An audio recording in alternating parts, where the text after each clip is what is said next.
In this video, we'll be covering how to invest in real estate using your 401k.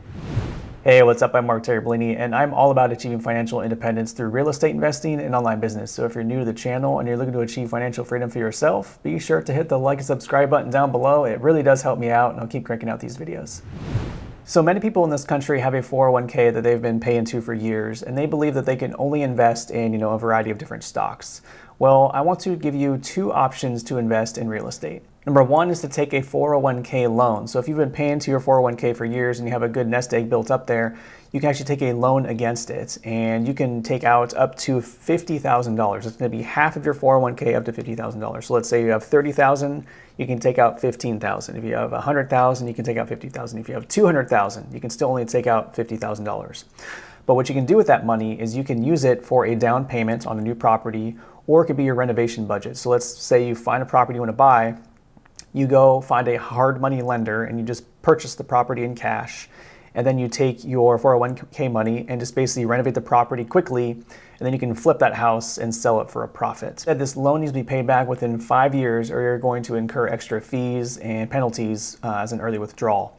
But during this time, you're going to be paying interest on this loan. But the thing is you're not paying interest to a bank or anybody like that. You're paying interest to yourself.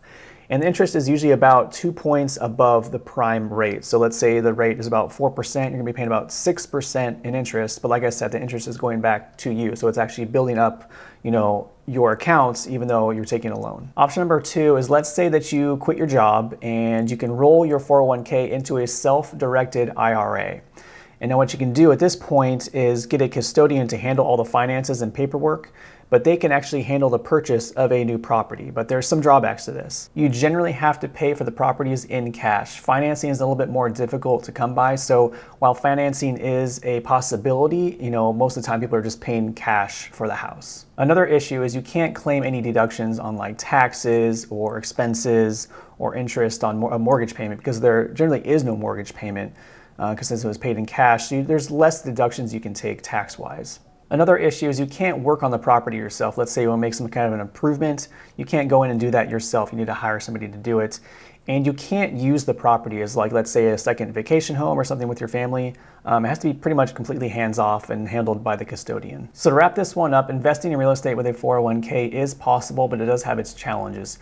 Personally, I prefer the 401k loan, because with the roll over to IRA, there's just a lot of red tape and, restrictions and things like that. So, personally, I like the loan, take out 50 grand, use it for a down payment, use it for renovation costs, something like that. And, have all the freedoms you need, get that money back, go out and spend it again. So if you like this content, be sure to like and subscribe, and I'll see you in the next video.